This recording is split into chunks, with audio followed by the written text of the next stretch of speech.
So hey guys, this is Jaspreet and I am back with this new video, and in this video I am going to be talking about a very important thing जो कि मतलब बहुत ही ज़्यादा engineering college में जो भी students आते हैं उनके लिए बहुत ज़्यादा इंपॉर्टेंट चीज़ जो होती है, दैट इज़ कॉम्पिटिटिव कोडिंग। और उसके लिए मैं आज एक पॉडकास्ट लेकर के आया हूँ जिसके अंदर हमारे साथ में एक एक्सपर्ट हम कह सकते हैं, वो एक सेकेंड ईयर के स्टूडेंट हैं हमारी ही कॉलेज के, और वो इस टाइम पे एक बहुत ही बढ़िया इस फील्ड के अंदर कर रहे हैं। दैट इज़ उनका कोडशेफ जो प्लेटफॉर्म है उसके ऊपर उनकी 6 स्टार है, और जो कोड फोर्सेस है उसके अंदर वो कैंडिडेट मास्टर की जो उपाधि है उसके ऊपर है। ओके, सो उन्हीं के साथ में अब आप आगे समझ रहे होते हैं कि इस चीज़ को अगर किसी स्टूडेंट को करना होता है या फिर उनकी जर्नी के अंदर क्या अड़चनें आई और सारी चीज़ें, उनके साथ में आपको डेफिनेटली इस चीज़ के अंदर हेल्प मिलेगी। ओके, सो प्लीज़ वीडियो को लाइक कर दीजिए, सब्सक्राइब कर दीजिए और बेल आइकन का बटन दबा दीजिए ताकि आपको ऐसी वीडियोस रोजाना मिलती रहे। ओके, सो हेलो मनहर, और आपका क्या हेलो हाल है? जसप्रीत। ओके, सो क्या हाल है वैसे आपका? मैं अच्छा हूँ, तुम बताओ। ओके, सो कोविड के अंदर मतलब चीज़ें कैसी चल रही है? ठीक चल रही हैं सारी ओके यहाँ पे तो। ओके, सो हम्म। सबसे पहले शुरुआत में आपके इंट्रोडक्शन से करना चाहता हूँ कि आप अपने बारे में बताइए कि एक्चुअली में आपकी जर्नी क्या रही और आप एक्चुअली में कैसे डिफाइन करेंगे अपने आप को। तो मेरा नाम मनहर है। मैं MNIT जयपुर में सेकेंड ईयर CS में हूँ। और मैं ऑलमोस्ट 2 साल से अब कंपेटिटिव प्रोग्रामिंग कर रहा हूँ। 1 साल से काफ़ी ज़्यादा रेगुलर हूँ। और मैं कोड शेफ पे 6 स्टार और कोड फोर्सेस पे कैंडिडेट मास्टर हूँ। Great great great. Okay, so अब बात यहाँ पे आती है कि एक्चुअली में ये कॉम्पिटिटिव कोडिंग जिसके बारे में आज अपन बात करने जा रहे हैं, वो एक्चुअली में है क्या चीज़? मतलब आप इस चीज़ के बारे में थोड़ी देर बताइए बच्चों को। तो कंपेटिटिव प्रोग्रामिंग एक माइंड स्पोर्ट है, मतलब चेस की तरह, जैसे जिसमें मतलब सोचना होता है। इसमें कंपेटिटिव प्रोग्रामिंग में क्या रहता है कि हमें कुछ प्रॉब्लम्स दी जाती हैं और एक टाइम का कंस्ट्रेंट होता है कि वो इतने सेकंड में कंप्यूटर पे रन होनी चाहिए, और एक मेमोरी का कंस्ट्रेंट होता है कि इतनी मेमोरी से ज़्यादा वो उसको नहीं लेना है, और उसके अंदर हमारे को वो प्रॉब्लम्स को सॉल्व करना पड़ता है। तो इसमें मतलब लॉजिक और कंप्यूटर साइंस, मतलब mainly data structures and algorithms, इसका काफ़ी ज़्यादा यूज़ रहता है। डेफिनेटली। और बस यही है। Okay, so that's great. Okay, so अब आप मुझे ये बताइए कि आपकी जर्नी क्या रही, मतलब इस दौरान में आप किस तरीके से, आपको इस चीज़ के बारे में पता चला और आपने कब स्टार्ट किया, और ये आप अभी सेकेंड ईयर की एंडिंग अभी चल रही है और इस टाइम पे इतने कितने टाइम पे मतलब आप ये चीज़ जो कर रहे हैं वो पहुँचा मतलब? तो स्टार्ट तो ऐसे ही किया था कि जब कॉलेज में आए थे तो सीनियर्स ने बताया था कि कंपेटिटिव प्रोग्रामिंग होती है हाँ जी। और वो करनी चाहिए, इंटरव्यू में भी बहुत हेल्प मिलती है और वो सब वगैरह।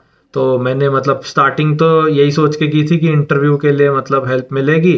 बट हम्म। फिर इतनी अच्छी लगने लग पड़ी कि सॉर्ट ऑफ हॉबी सी बन गई मेरी। तो मतलब 2 साल पहले ही शुरू किया था, और फिर जब से कोविड का ये है, जब से घर पे हूँ तब से काफ़ी ज़्यादा रेगुलर हो गया दैट्स मैं, ग्रेट, बहुत ऑलमोस्ट बढ़िया। 1 साल से।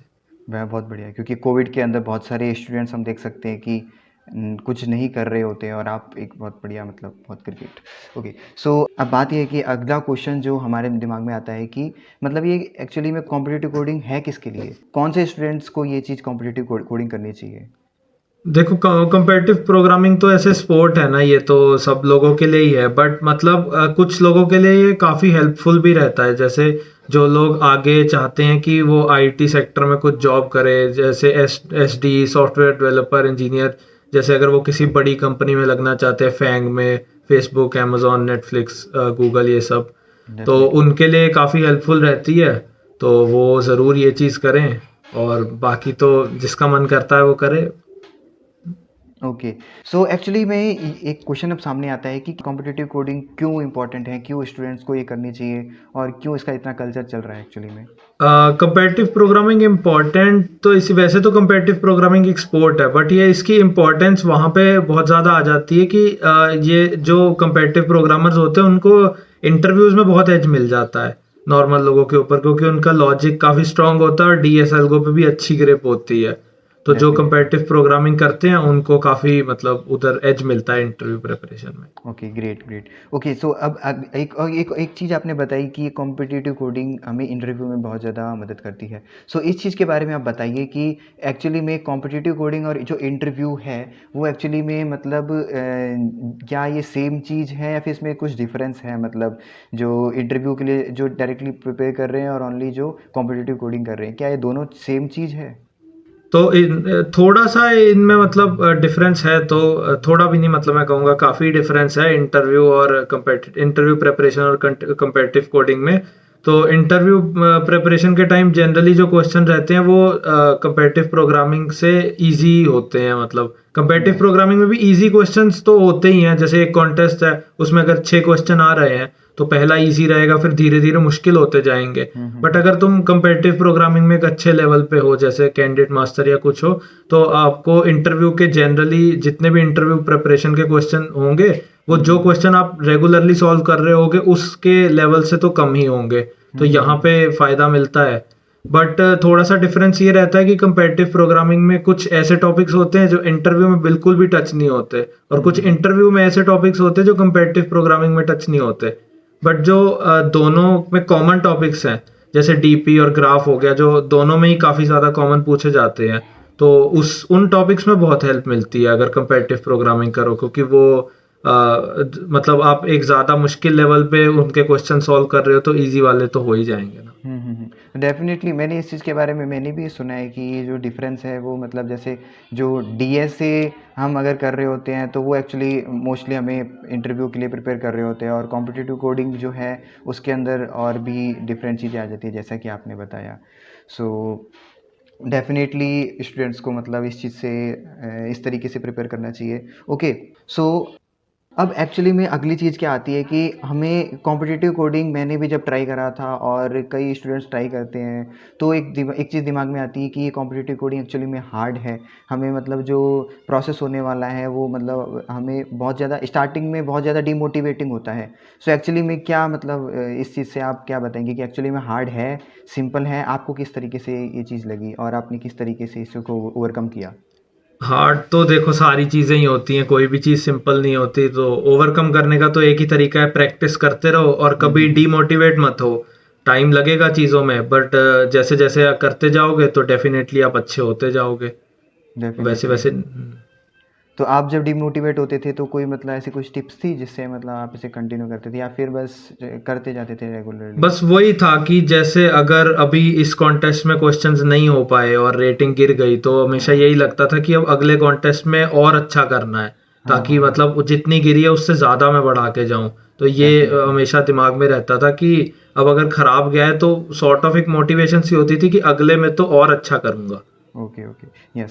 सो डेफिनेटली मतलब इस चीज़ के अंदर हमें एक चीज़ समझ में आई है कि एक प्रैक्टिस बहुत ही ज़्यादा इंपॉर्टेंट रोल प्ले करती है। तो अब डेफिनेटली एक स्टूडेंट्स के दिमाग में आएगा कि प्रैक्टिस हमें करनी कहाँ पे है एक्चुअली में, हमें चीज़ों को किस तरीके से करना होगा। सो इस चीज़ के लिए आप बताएं कि मतलब प्रैक्टिस के लिए हमारे पास कौन से प्लेटफॉर्म्स हैं, कौन से यूट्यूब चैनल है जिससे अपन पढ़ सके और प्रैक्टिस कहाँ से कर सके? कोई ऐसे रिसोर्सेज मतलब आपके दिमाग में हो या फिर आपने किस तरीके से प्रिपेयर करा?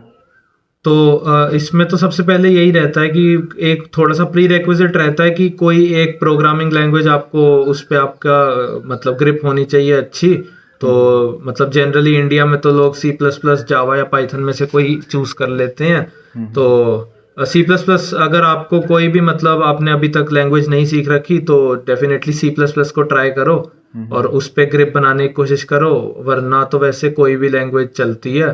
तो लैंग्वेज पे ग्रिप बनाने के लिए आप जैसे हैकर अर्थ पे जाके जो बेसिक सिर्फ लॉजिक ओनली प्रॉब्लम्स है जिसमें डेटा स्ट्रक्चर्स और एल्गोरिथम्स नहीं यूज हो रहे, तो उनकी प्रैक्टिस कर लो। तो ऐसे ऐसे धीरे धीरे आपकी इम्प्लीमेंटेशन अच्छी हो जाएगी और लैंग्वेज पे ग्रिप बन जाएगी। उसके बाद आप Codeforces, CodeChef, HackerEarth, CSES कहीं पे भी जाके DSL को थोड़ा थोड़ा जैसे भी आप सीखते रहोगे, सीखने के लिए गीक्स फॉर गीक्स से आर्टिकल पढ़ सकते हैं, CP एल्गोरिथम से आर्टिकल पढ़ सकते हैं। और यूट्यूब पे भी DSL को के चैनल, यूट्यूब पे मतलब ऐसे कोई स्पेसिफिक चैनल नहीं है जो सारा कुछ करवा रहे हैं ऊपर, जैसे कोड एंड कोड चैनल है वो कुछ चीजें कवर करवा देते हैं, कुछ चीजें अब्दुल बारी चैनल है वो कवर हो जाती है वहां से। तो हम्म। जैसे जैसे थ्योरी आप पढ़ते रहो तो वैसे ही आप उसकी प्रैक्टिस कर सकते हो कोड फोर्सेस या CSES या हैकर अर्थ पे। तो डेफिनेटली ग्रेट। ओके, सो अब एक चीज़ आप बताएं कि आपकी ये जो जर्नी थी, डेफिनेटली ये चीज़ हम देख सकते हैं कि ये प्रोसेस इतना सिंपल भी नहीं था। सो ये चीज़ आप जो प्रॉब्लम्स आपकी जर्नी के अंदर आई वो अगर आप कुछ डिफाइन करें, ताकि मतलब प्रॉब्लम्स स्टूडेंट्स के दिमाग में हो कि ये प्रॉब्लम्स आने वाली हैं तो उससे बच सकें। प्रॉब्लम्स तो जनरली यही रहती है कि कभी कभी मतलब जब काफी टाइम से मतलब जैसे ना हो रही हो प्रॉब्लम्स तो हम्म। डीमोटिवेशन हो जाती है, लगातार हम्म। रेटिंग गिर रही है। हाँ, तो फिर डेफिनेटली। वो डीमोटिवेशन से ही मतलब अगर आप अच्छे से उसको हैंडल कर लेते हो हाँ जी, हाँ तो जी। फिर आपका काम तो सिंपल ही है, ग्रेट, यही ग्रेट, मेन ग्रेट। प्रॉब्लम तो यही रहती है। ये हाँ, सही बात है। ओके, सो एक्चुअली में ये प्रोसेस जो है वो एक्चुअली में टाइम टेकिंग है, और आपने भी लगभग 2 साल लगभग दिए हैं इस चीज़ के ऊपर। सो क्या आप बताएँगे कि मतलब इसके अंदर एक स्टूडेंट को जब स्टार्ट करता है तो वो कितना टाइम एक्सपेक्ट करके चलना चाहिए उसको, या फिर किस तरीके से उसको रिजल्ट्स मिलने चाहिए? क्योंकि स्टार्टिंग में डेफ़िनेटली हमें कुछ हाथ में नहीं मिल रहा होता है, हम ओनली प्रैक्टिस कर रहे होते हैं और हमें नहीं मिल रहा होता है शायद कुछ।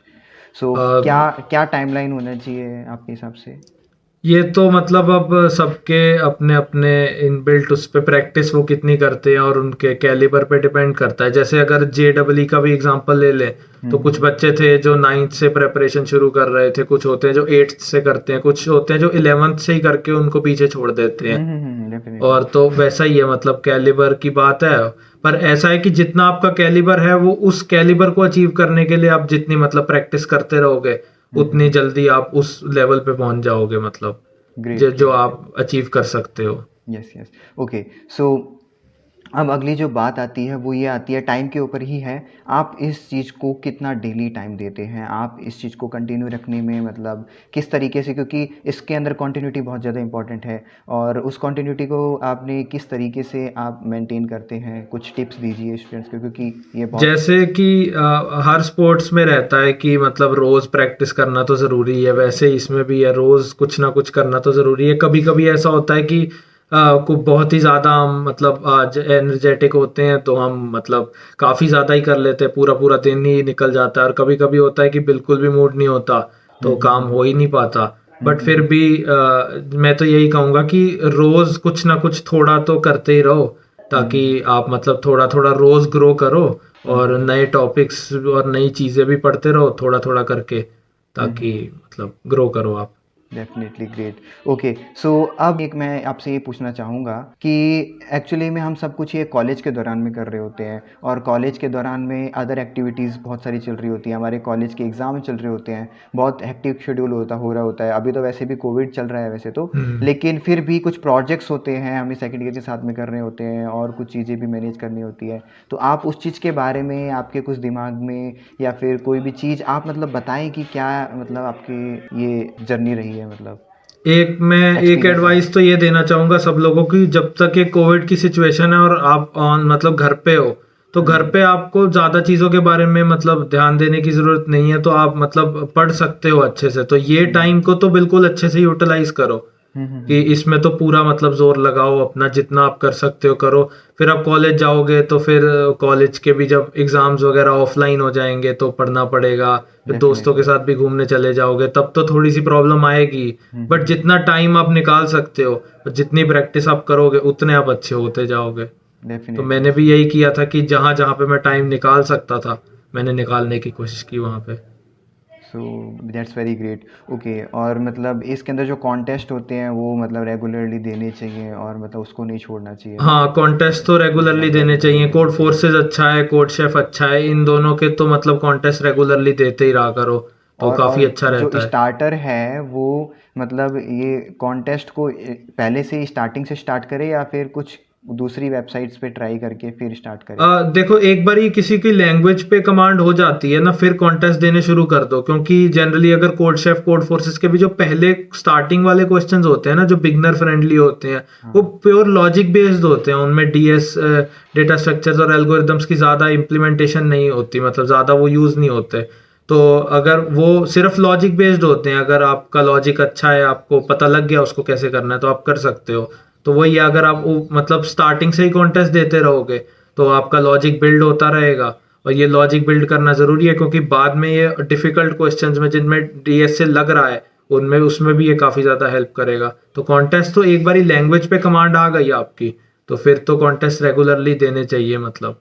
हमने बीच में तोड़-तोड़ के इस चीज़ को शायद कवर कर दिया है, लेकिन एक समरी आप बताएँ कि एक एक स्टूडेंट को आइडियली स्टार्ट किस तरीके से करना चाहिए? क्योंकि ये एक बहुत बड़ी प्रॉब्लम आ सकती है। तो यस, स्टार्ट करने के लिए तो जैसे मैंने पहले बताया था, सबसे पहले तो कोई एक लैंग्वेज अगर आपने लैंग्वेज। नहीं पहले से सीख रखी तो फिर सी प्लस प्लस से शुरू कर लीजिए। अगर आपको पहले से कोई लैंग्वेज आती है और आप स्विच नहीं करना चाहते तो कोई बड़ी प्रॉब्लम नहीं है, मतलब हर लैंग्वेज की कुछ अपनी छोटी छोटी प्रॉब्लम्स होंगी।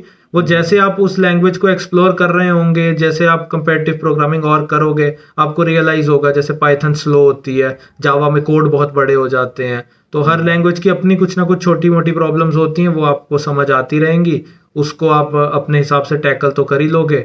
बट एक बार आपकी लैंग्वेज पे कमांड आ जाती है तो उसके बाद कॉन्टेस्ट देने शुरू कर दो, और मतलब रोज प्रैक्टिस करो, और मतलब नए नए टॉपिक सीखने की भी कोशिश करो डीएस एल्गो के। क्योंकि हर कॉन्टेस्ट में क्या होता है, कुछ बिगनर लेवल के क्वेश्चंस ही होते हैं, जैसे स्टार्टिंग वाले जो ओनली लॉजिक से सॉल्व हो जाते हैं। बाकी क्वेश्चंस में डीएस एल्गो की एप्लीकेशन तो रहती ही है। हाँ जी, हाँ जी, हाँ तो जी। मतलब और आगे जाने के लिए आपको डीएसएल को तो कवर करना ही पड़ेगा। डेफ़िनेटली। सो इस सभी के साथ में आई होप कि इस सेशन बहुत बढ़िया रहा होगा। सो अभी आप मनहर आप मेरे को ये बताइए कि आप अगर कोई टिप अगर आप देना चाहें कि जो स्टूडेंट्स को कोई अपनी तरफ से, तो वो आप बताएँ कुछ?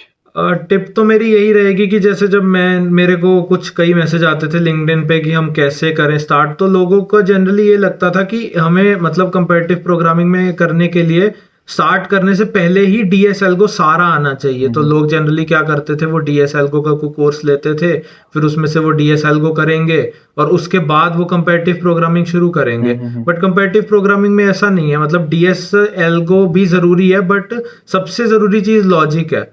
तो अगर आप स्टार्टिंग से ही कंपेटिटिव प्रोग्रामिंग करो, स्टार्टिंग से ही प्रॉब्लम सॉल्व करते रहो, तो आपका लॉजिक बिल्ड होता जाएगा। साथ साथ में आप डीएसएल को अगर करते रहोगे तो ऐसे आप काफी ज्यादा एक्सेल कर सकते हो। Definitely man, that's very great tip. Okay, so आज आपके साथ में ये सेशन बहुत ही मतलब सही रहा, और that's very great experience for me, और ये मेरा एक पहला पॉडकास्ट था। सो डेफिनेटली जो स्टूडेंट्स देख रहे हैं और अगर कोई इंसाइट मिली है तो please definitely like the video और सब्सक्राइब कीजिए और शेयर कीजिए इस वीडियो को, ताकि इस वीडियो के साथ में दूसरे स्टूडेंट्स को भी इस चीज़ों के बारे में पता चले। और चैनल को सब्सक्राइब कीजिए और बेल आइकन को ज़रूर दबा दीजिएगा। Okay, so thank you Manhar हमारे इस चैनल के अंदर आने के लिए और स्टूडेंट्स थैंक को। यू जसप्रीत मेरे को बुलाने के लिए वैसे तो। Definitely. Okay, so okay, bye फिर, है ना? बाय। बाय।